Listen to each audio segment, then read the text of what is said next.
Tanya sama rakyat, apakah nggak suka kalau saya sikat pencuri uang rakyat, kurang lebih begitulah. Iya. Pak Prabowo, tolong Pak, tolong jangan pidato aja Pak begitu Pak. Jadiin kapan disikat. Indikasinya udah banyak ini Pak. Kalau cuma di pidato aja, kapan bukti nyatanya? Kami mau lihat itu Pak. Ini rakyat Aceh, Sumatera Barat udah jadi korban Pak. Mau sampai kapan Pak? Apakah nunggu nanti Morowali juga terjadi? Mau nanti Raja Ampat terjadi? Kalimantan Barat terjadi? Mau kapan Pak? Tolong Pak, ucapan Bapak yang ada Bapak sering ucapkan, Bapak deklarasikan di depan rakyat Indonesia. Buktikan Pak. Umur nggak ada baunya Pak.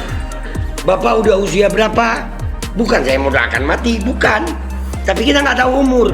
Mudah-mudahan Bapak umur panjang, minimal sampai jabatan Bapak habis dah. Karena kalau Bapak nggak ada sekarang, lebih serem lagi nanti. Wakilnya yang naik, wah lebih serem. Jadi saya minta nih, mumpung masih Allah kasih kesempatan, ada nyawa di dalam tubuh Pak Prabowo, buktikan semua ucapan Bapak untuk sikat para maling rakyat. Jangan ditunda Pak, jangan ditunda. Umur nggak ada baunya Pak.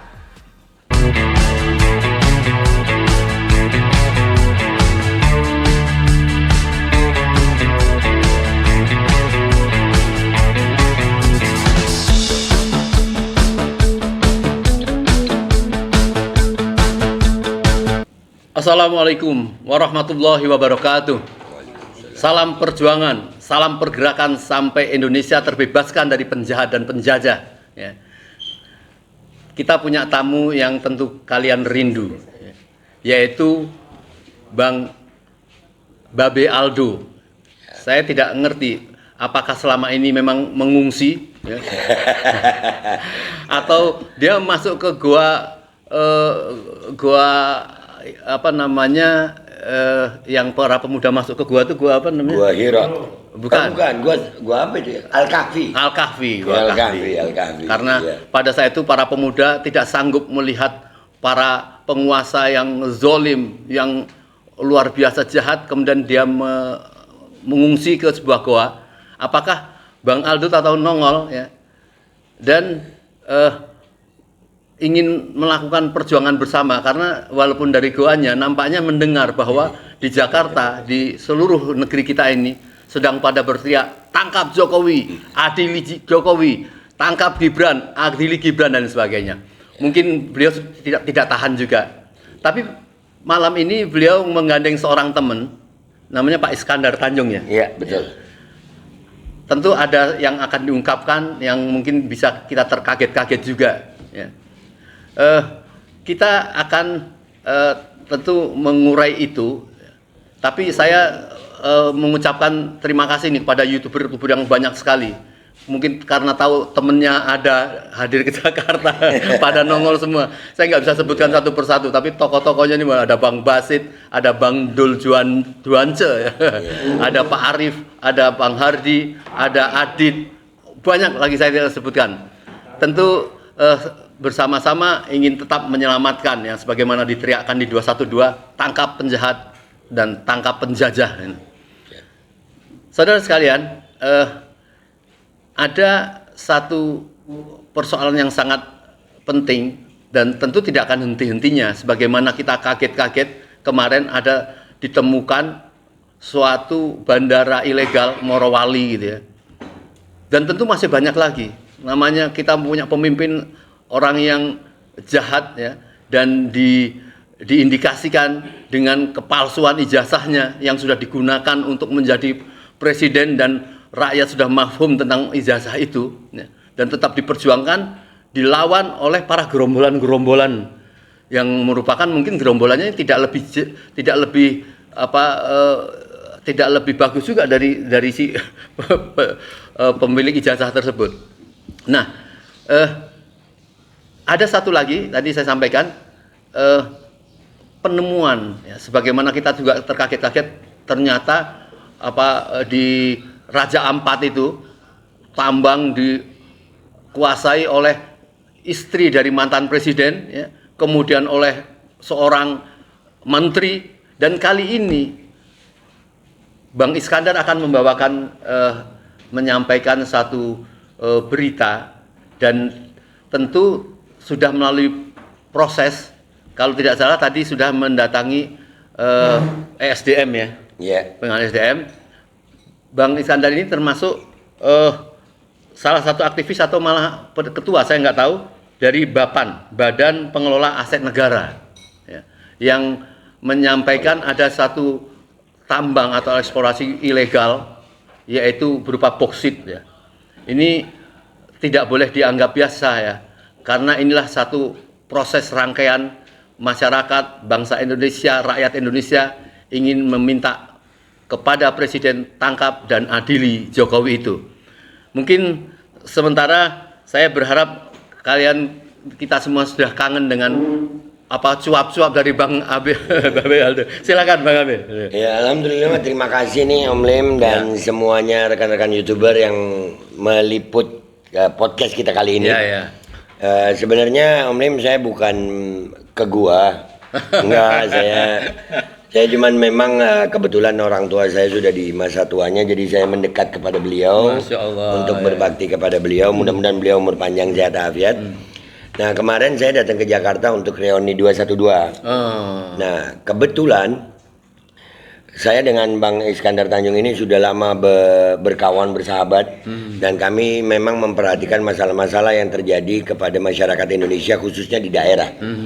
Nah, kebetulan juga kita lagi ada musibah di Aceh dan Sumatera ini ya. Betul. Ya, mudah-mudahan itu menjadi musibah yang memberikan kesabaran buat rakyat Aceh, dan insya Allah digantikan dengan yang lebih baik oleh Allah SWT. Akan tetapi di situ kami melihat musibah yang terjadi di Aceh ini bukan sembarang musibah. Ini cara Allah Subhanahu Wa Taala untuk menunjukkan kepada seluruh masyarakat Indonesia, ini bencana akibat dari tangan-tangan jahat penguasa-penguasa bangsat. Ya. Karena sampai hari ini kita melihat bukti-bukti bahwasanya banjir itu yang datang itu kayu-kayu gelondongan. Subhanallah, tanpa akar ya. Tanpa akar, bahkan ada yang ditemukan dengan udah ada nomornya. Masya Allah. Berarti itu kan hasil penebangan memang, dan itu ada hubungannya dengan pertambangan liar. Memang kan Allah udah bilang wala tabghil fasada fil ard, jangan berbuat kerusakan di muka bumi. Nah, kerusakan ini itu diakibatkan oleh pemilik konsesi hutan itu. Tapi yang menerima akibatnya adalah seluruh rakyat Indonesia. Jadi waktu saya datang kemarin 212, kebetulan Bang Iskandar Tanjung juga datang. Ternyata kami menemukan di Kabupaten Sanggau, Kalimantan Barat, itu ada dugaan tambang bauksit ilegal. Dan setelah saya pelajari juga, memang dugaan ini sangat kuat. Untuk lebih jelasnya nanti Bang Ahmad Iskandar Tanjung yang akan menjelaskan. Ini kenapa saya harus bersuara sekarang, Om Lim. Melihat akibat bencana kemarin di Aceh itu merenyuhkan hati. Bagaimana orang-orang kehilangan tempat tinggal, belum lagi sudah kena musibah. Pernyataan-pernyataan pejabat atau kelakuan pejabat ini pada tolol semua. Ya, bukannya ngebantu malah ngebebanin ya. Yang terakhir Erick Thohir, ya dia bilang mau kirim bantuan alat olahraga buat korban bencana. Ini pernyataan tolol, Om Lim. Ya, tolol. Terus kemarin kita ngelihat Bobi Nasution yang menyalurkan bencana dari helikopter dengan dilempar-lempar. Ya. Kepala BNPB pernyataannya, bahkan untuk menetapkan status bencana nasional aja sepertinya berat. Nah, ini yang rugi siapa? Rakyat. Rakyat, dan ini diakibatkan apa? Awalnya adalah tentang penambangan liar. Tambang itu kan secara kontur geografis itu berada di bawah tanah. Di atas tanah itu ada tumbuhan, Om Lim. Iya, betul. Ada tumbuhan, dan tumbuhan ini bukannya Allah ciptakan di situ dengan sia-sia. Afa hasibtum annama khalaqnakum abata? Apakah kalian kira kami menciptakan ini dengan sia-sia? Nggak ada yang sia-sia itu. Allah menciptakan itu pohon-pohon di atas tanah untuk menyerap air hujan memang. Dan di saat pohon-pohon itu hilang, jangan salahkan air hujan. Akhirnya justru yang menjadi korban adalah rakyat. Nah, jadi dari kerusakan ini yang paling bertanggung jawab adalah oknum-oknum pejabat. Dari data yang diberikan Bang Ahmad Iskandar Tanjung tentang dugaan tambang ilegal di Kalimantan Barat, saya merasa harus bersuara ini. Jangan sampai apa yang sudah terjadi sama saudara kita di Sumatera bisa terjadi sama saudara kita di Kalimantan. Bahkan Raja Ampat tadi ada, Morowali. Morowali itu 2022 saya sudah bicara Om Lim. Masyarakat terdampaknya luar biasa itu. Nah, ini saya mengawali dari kasus tambang bauksit di Kalimantan Barat ini, saya mengajak semuanya Om Lim. Iya, ini memang sumbernya sih si ijazah. Iya, sumbernya karena ini terjadinya ya karena adanya dia. Bahkan di pemerintahan Prabowo ini, pemerintahan Prabowo yang baru ini, yang bikin gaduh pemerintahan Prabowo rata-ratanya orangnya Jokowi juga. Dan terkait tentang tambang ini kemarin kita sampai datengin kantornya. ESDM, siapa menterinya? Menteri paling berpenampilan menarik itu. Iya, si Bahlil. Kalau saya mau bilang Bahlul jangan deh ya. Bahlul masih nama wali. Bahlil nggak pantas pakai Bahlul. Bahlil aja dia.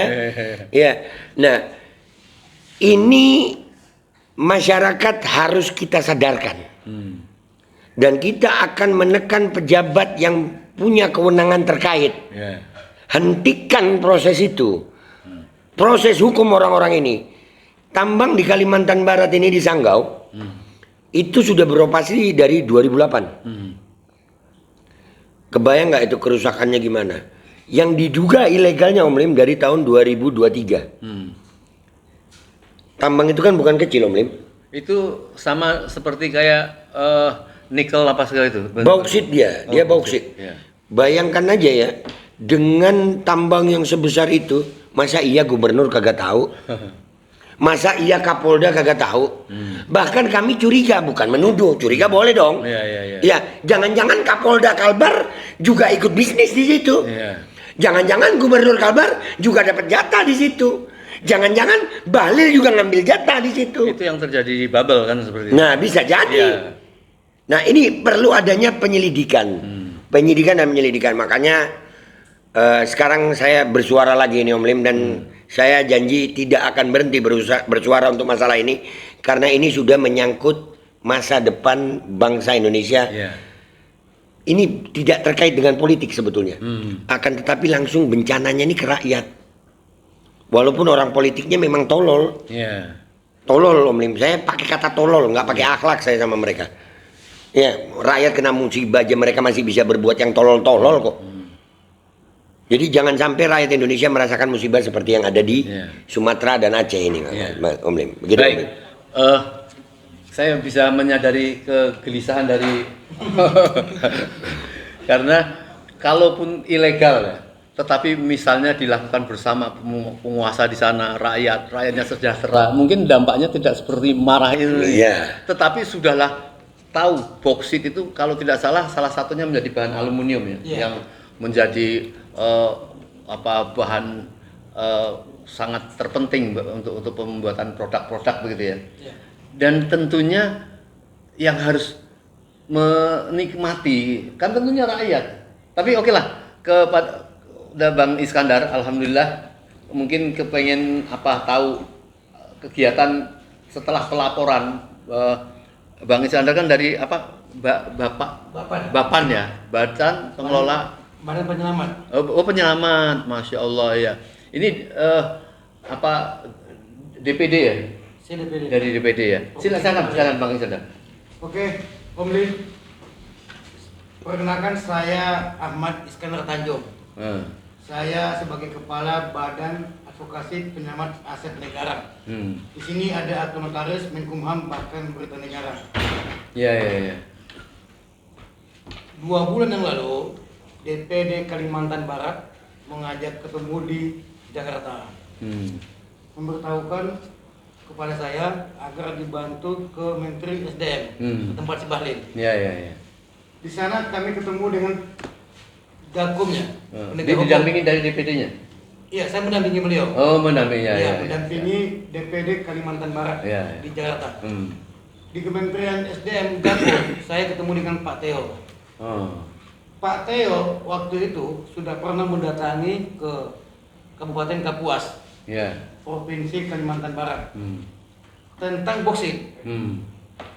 Sering waktu berjalan 2 bulan kemudian saya minta izin rekomendasi supaya bergabung antara saya Provinsi Kepulauan Riau dengan Provinsi Kalimantan Barat.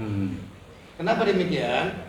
Karena produksinya di Kalimantan Barat, pembelinya di Provinsi Kepulauan Riau, Kabupaten Bintan. Oh, diketahui sudah ada salah satu pembeli ya? Ya. Dan pembelinya juga PT ya? PT juga. Oke ya. Jadi ada data SDM di sini. Ini data SDM, lambangnya lambang SDM. Oh. Nah, lambang SDM itu mengatakan bahwa tahun 2023, 2024, dan 2025 kuat dugaan tidak ada RKAB-nya. Kalau tidak salah kepanjangannya rancangan kerja anggaran belanja. Anggaran. Ya. Itu kalau di bidang tambang itu STNK.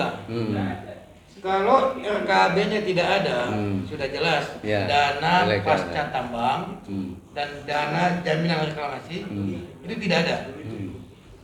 Apalagi dana CD, dana untuk masyarakat, jelas tidak ada. Jadi ada 3 hal, Om Lid. Kalau tidak ada RKAB, jelas jaminan reklamasi tidak ada, dana pasca tambang tidak ada, apalagi dana CD buat masyarakat yang terdampak. PT-nya adalah PT MKU dan BKN. Ini sebagai buyersnya? Ini sebagai pengelola boksit pengelola di Kabupaten Sanggau, Provinsi Kalimantan Barat. PT apa ulangi? KBM sama MKU. KBM Dan MKU. Ya, silakan. Nah, pemiliknya adalah Bapak Santoni. Sesuai dengan data ini. Ya.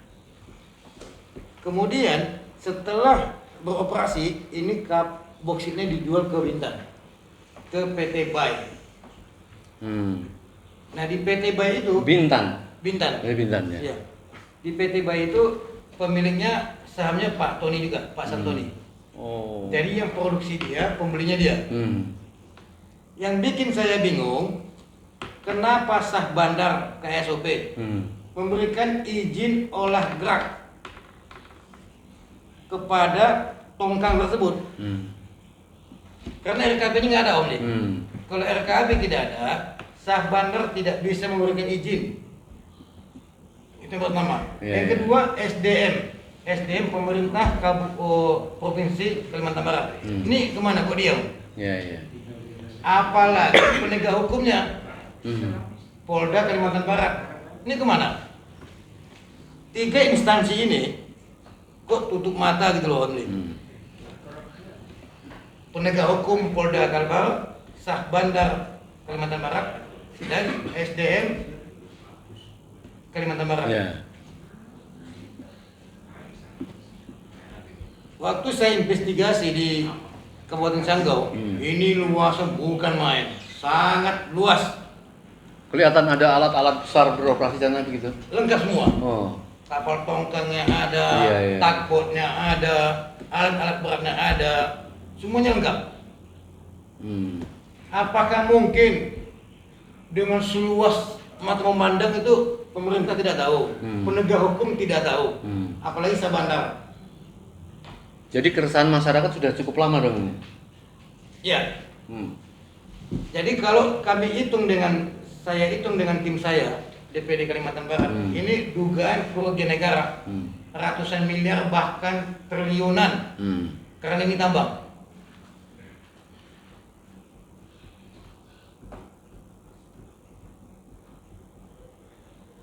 Saya dengan Babe Aldo kemarin siang sudah melaporkan secara resmi kepada penegak hukum Kementerian SDM yang ada di Gatot Subroto, kantornya Bapak Bahlil. Kami meminta kepada SDM agar dilakukan penyidikan dan penutupan. Bukan minta audit lagi, udah langsung tutup. Tutup. Ya. Tutup. Karena ini sudah jelas ada indikasi merugikan negara ratusan miliar bahkan triliunan. Saya meminta kepada Bapak Presiden Prabowo Subianto, Anda berbicara lantang, keras di atas mimbar kepada publik. Anda menyampaikan kepada publik bahwa siapapun jenderal, baik dari manapun itu, kalau ketahuan membuat tambang ilegal, Anda sikat. Di sini saya mau kasih tahu, data ini data valid, data SDM, Kementerian SDM. Saya mohon kepada Bapak Presiden Prabowo Subianto untuk segera menindak tegas oknum-oknum yang terlibat di dalam tambang tersebut. Iya. Sanggau itu kabupatennya. Kabupaten Sanggau, Kecamatan Tayan. Berapa Provinsi jauh Kalimantan Barat. dari kota Kalimantan Barat itu berapa jauh? Kurang lebih 3 jam. 3 jam. 3 jam. Iya. 3 jam atau 4 jam. Jadi dia Kecamatan Tayan, Kabupaten Sanggau, Provinsi Kalimantan Barat. Iya. Nah ini waktu PT ini buka ini tahun 2008. Iya. Hingga tahun 2025 sekarang ini. Cuman data saya RKB-nya tidak ada, ini tahun 2022 hingga tahun 2025. Iya. Jadi kalau tidak ada RKB, ini ngapain dibuka? Iya.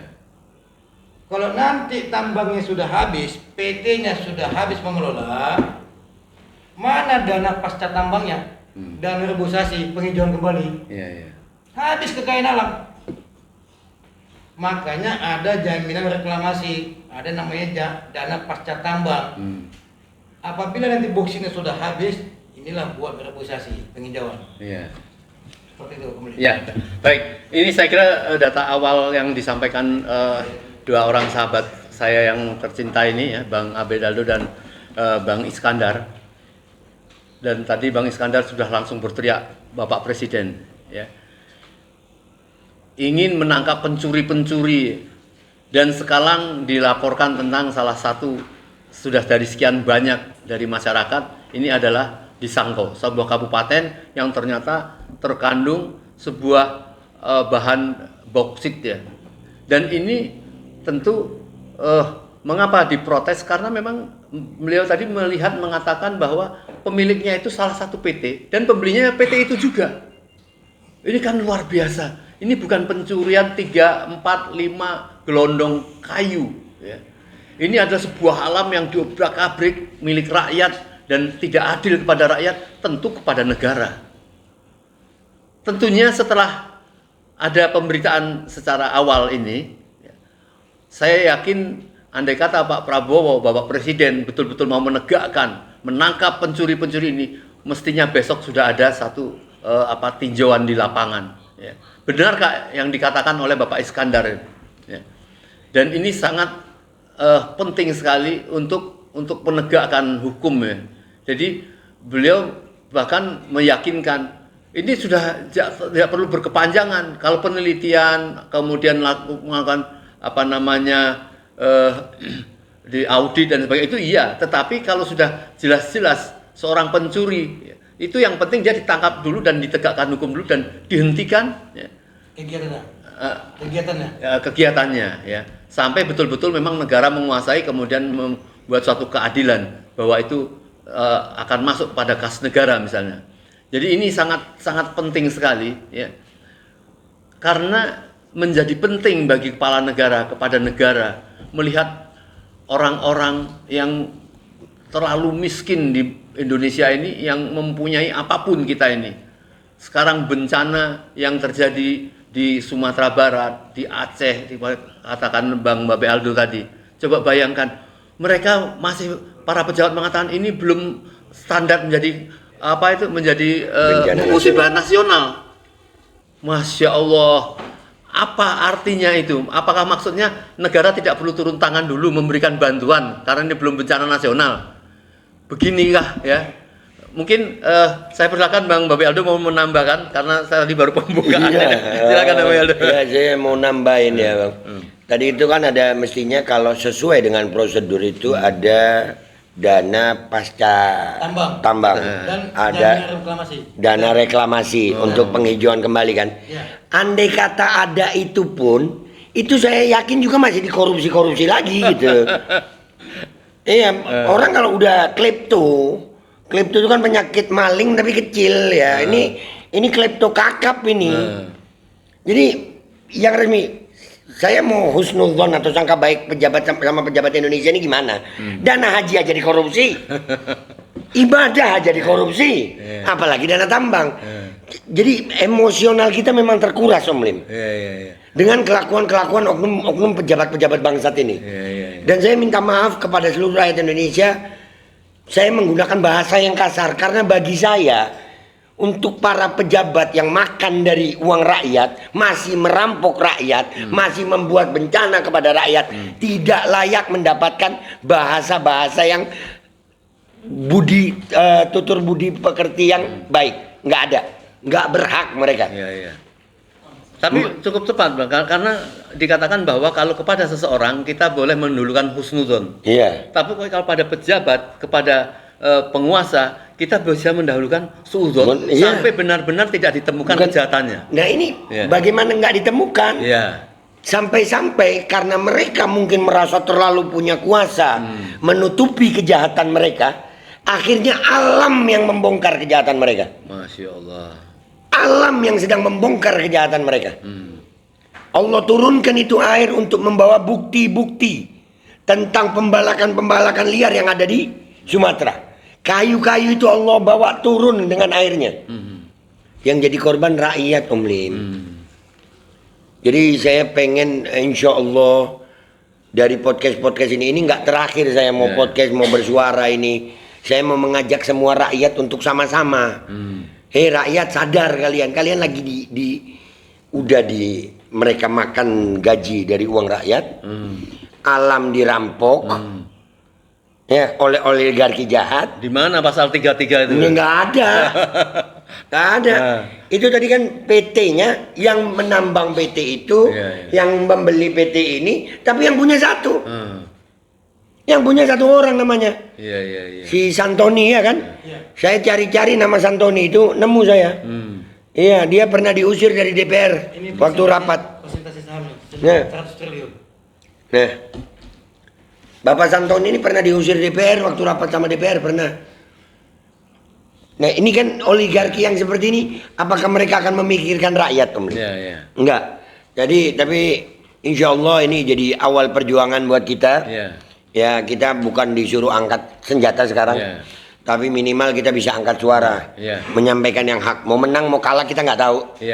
Tapi yang pasti Allah melihat kita sedang berjuang di sisi yang ini demi rakyat Indonesia. Begitu, Om Lim. Saudara sekalian, jadi hal-hal seperti ini tentunya jangan dituduh sebagai orang-orang yang pembenci. Ini adalah keresahan masyarakat, orang yang bertanggung jawab ya. Kayak Babe Aldo, Bang Iskandar ini. Kalau mereka mau untuk urusan pribadi, ngapain capek-capek ke Jakarta? Ngapain memberikan suatu paparan yang bisa mereka akan tentu dipanggil untuk dimintai klarifikasi tentang ini. Tetapi namanya kemuliaan, namanya pahala, memang harus dengan pengorbanan, pengorbanan dengan harta, dengan jiwa, dengan pengetahuan yang kita miliki. Dan ini sebuah hal yang besar karena pertanggungjawaban penguasa nanti di hadapan Allah, di pasal 33 UUD 45 kan itu, untuk digunakan untuk dikelola oleh penguasa untuk kemakmuran rakyat sebanyak-banyaknya. Tidak ada lagi apa yang dilaporkan tadi, pasal-pasal itu dan apa yang terjadi di Indonesia ini. Oleh karenanya kita semua rakyat berteriak. Jadi urusan ijazah misalnya, kita semua harus berteriak.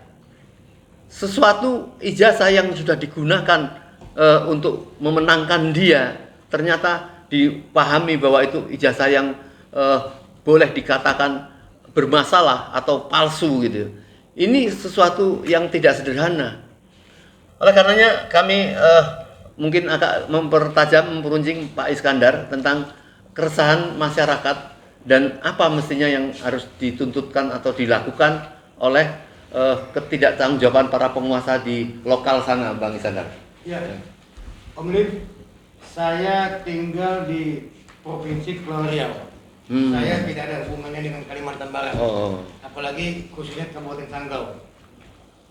Tapi karena DPD Kalimantan Barat adalah tim saya, sama-sama di Bapan, makanya saya meminta kerjasama. Karena dia di hulu, saya di hilir. Sekali lagi, saya meminta kepada Bapak Presiden Prabowo Subianto, saya tidak ada keuntungan apapun, seperak pun saya tidak ada keuntungan.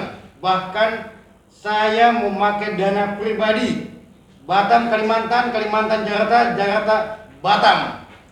Saya meminta kepada Presiden Prabowo Subianto agar segera memanggil Bahlil.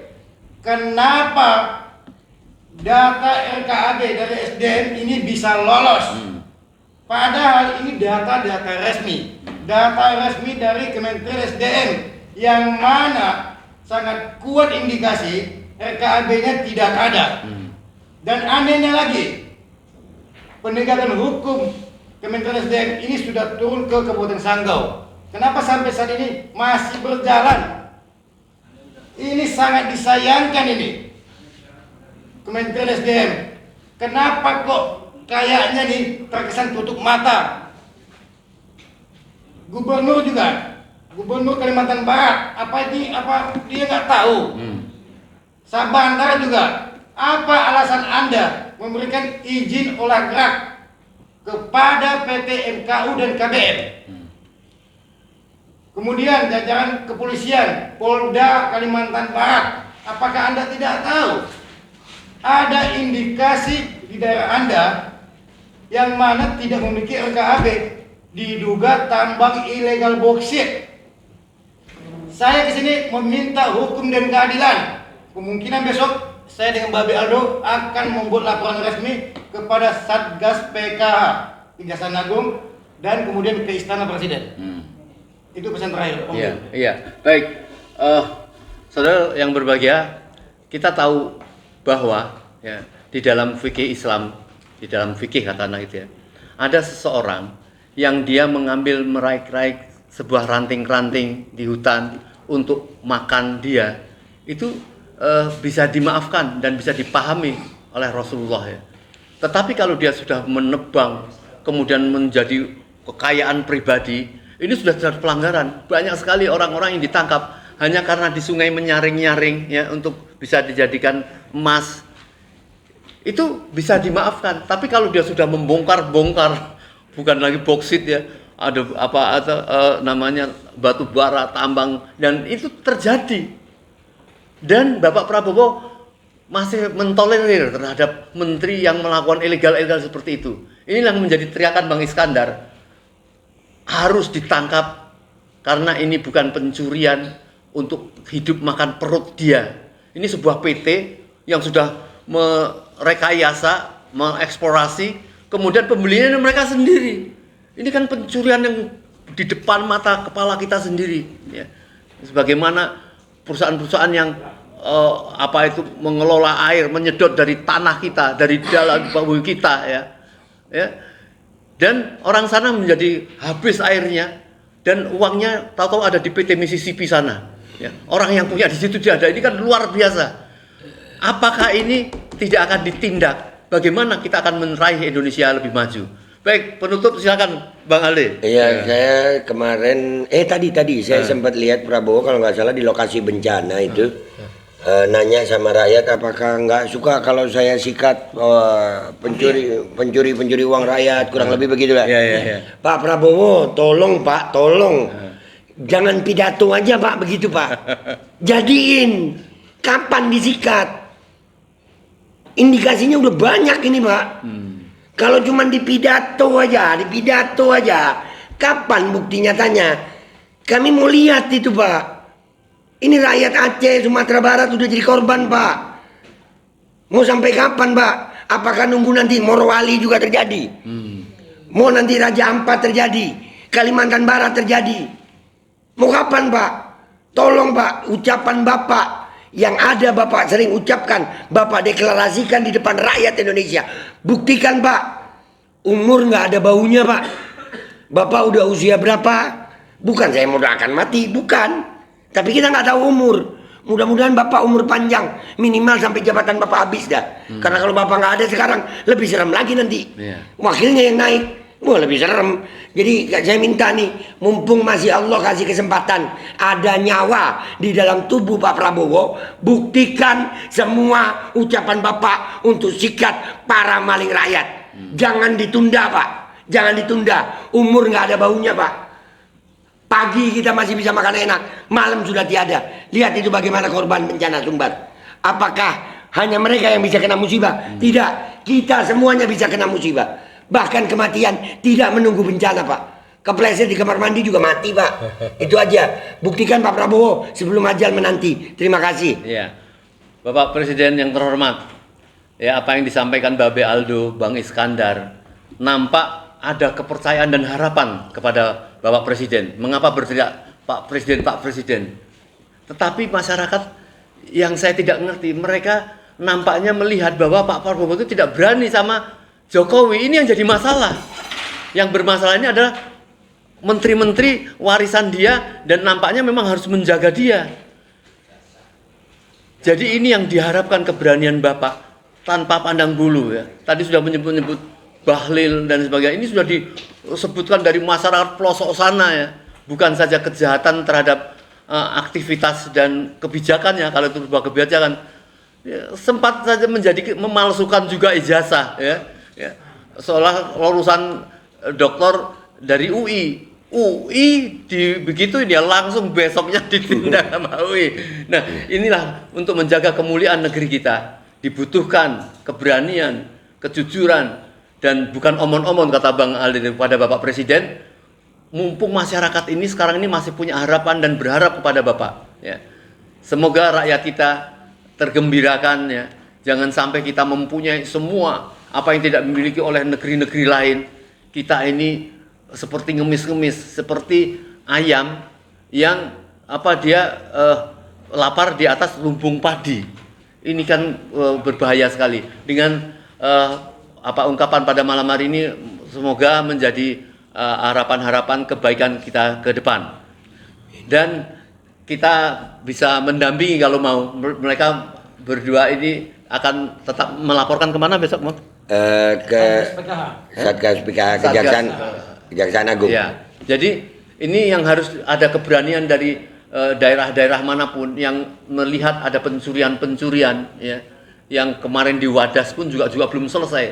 Jadi saya kira mungkin ini mengumpulkan kekayaan untuk kemakmuran negeri akan dipimpin oleh Bapak Presiden Prabowo, mumpung dipercaya dan didaulat oleh rakyat untuk memajukan Indonesia, katanya untuk 2045 menjadi Indonesia emas. Sekian, mungkin terima kasih kepada Bapak Iskandar dan Bang Abilado. Assalamualaikum warahmatullahi wabarakatuh. Waalaikumsalam warahmatullahi wabarakatuh. Semangat rakyat Indonesia.